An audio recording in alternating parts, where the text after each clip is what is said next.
బాపట్ల జిల్లా చీరాలలోని మందుబాబులకు అదనపు junior civil judge big shock ఇచ్చారు. డ్రంక్ అండ్ డ్రైవ్ కేసులో పట్టుబడ్డ మందుబాబులను 3 రోజుల పాటు సమయ పాలన పాటిస్తూ కోర్టు ప్రాంగణాన్ని శుభ్రం చేయాలని ఆదేశించారు.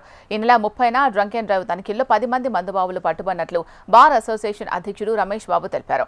వారి ప్రవర్తనలో మార్పు తెచ్చేందుకే కమ్యూనిటీ సేవను విధించే దిశగా కాత్యాయని ఈ నిర్ణయం తీసుకున్నారని అన్నారు. సమయ పాలన పాటించని వారికి జరిమానాతో పాటు 15 రోజుల జైలు శిక్ష, మళ్లీ ఇలాంటి చర్యకు పాల్పడితే 3 నెలల వరకు జైలు శిక్ష తప్పదని హెచ్చరించారు.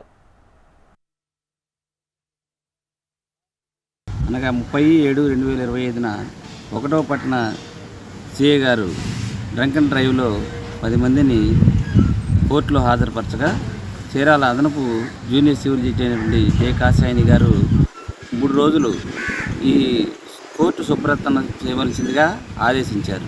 డ్రంక్ అండ్ డ్రైవ్లో భాగంగా 10,000 రూపాయలు కట్టలేనందున వాళ్ళు ప్రాధేయపడినందువలన వాళ్ళలో పరివర్తన కోసం అని చెప్పేసి ఈ శిక్షని అమలు చేసిన విధానానికి మేమందరం కూడా మేడం గారిని అభినందిస్తున్నాము.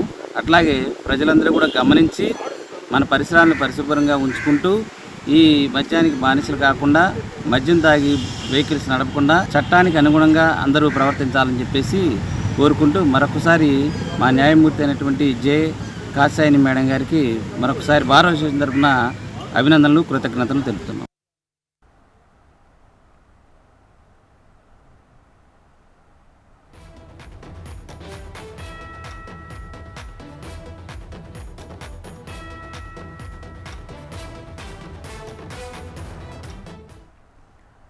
బాపట్ల జిల్లా చీరాలలోని మందుబాబులకు అదనపు junior civil judge big shock ఇచ్చారు.